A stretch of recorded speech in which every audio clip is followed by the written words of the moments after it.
Everyone, आज हम discuss कर रहे हैं भारतीय नागरिक सुरक्षा संहिता की डेफिनेशन क्लॉज में दो महत्वपूर्ण परिभाषाओं को, समन केस और वारंट केस।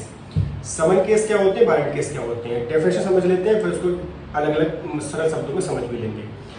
2x में समन केस बताया गया है, पुरानी सीआरपीसी में 2x में वारंट केस था, तो ये दो नंबरिंग भी प्रीवियसली ध्यान रखिएगा। तो 2x क्या कहता है, summons case a case relating to an offence and not being a warrant case. तो ध्यान रखिएगा, इस परिभाषा के आधार पर आपको क्या पता चला कि समन केस ऐसा केस होता है जो आपके क्या है, किसी अपराध संबंधित तो होता है परंतु वारंट केस नहीं है।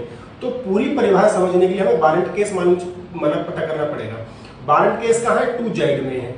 2Z क्या कहता है, वो ये कहता है कि वारंट केस ऐसे मामले होते हैं जो किसी अपराध संबंधित तो होते ही हैं, परंतु उसमें जो दंड की सीमा है, जो पनिशमेंट की अवधि है, वो क्या है, इसमें आप किसी जो आपके जो दोषी व्यक्ति है उसको 2 वर्ष से अधिक दंडनीय या लाइफ इम्प्रिजमेंट या फिर डेथ पेनल्टी, यानी ऐसे मामले जिसमें किसी व्यक्ति को 2 वर्ष से अधिक लाइफ इम्प्रिजमेंट या डेथ पेनल्टी दी जा सकती है, वो सब वारंट मामले होंगे।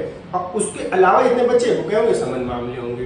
तो दो बातें महत्वपूर्ण है, समन मामला वो मामला जो अपराध संबंधित होता है और जो वारंट मामला नहीं है, यानी जिसमें सिर्फ डिफरेंशिएशन क्या है, दंड के आधार, यानी वहां पनिशमेंट कितनी है, 2 वर्ष से अधिक, और यहाँ पनिशमेंट कितनी है, 2 वर्ष से कम। तो 2 वर्ष से कम जितने समन केसेस होंगे, 2 वर्ष से अधिक जितने मामले दंडनीय होंगे वो वारंट केसेस होंगे। ये बेसिक डिफरेंस है, ये आपको समझना प्री के लिए आवश्यक है। और नंबर, दूसरी बात नंबर आपको पता होना चाहिए, 2x और 2z। दूसरी अगली बात ये है, ये डिफरेंशिएशन किया क्यों गया, ये इसलिए किया गया, जैसे कि देखिए हमने इससे पहले वेल्युएबल नॉन वेल्युएबल ऑफेंस पढ़ा, कॉग्निजेबल नॉन कॉग्निजेबल ऑफेंस पढ़ा।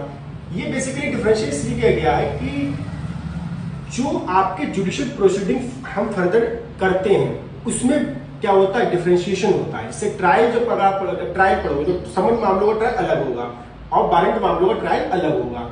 दूसरी बात, सीरियसनेस जो होती है अपराधों की, अब जब उसमें मतलब दंड की सीमा कम है तो उसमें सीरियसनेस कम होगी, तो वैसे एक्यूज्ड के साथ जो ट्रीटमेंट होगा वो अलग किया जाएगा।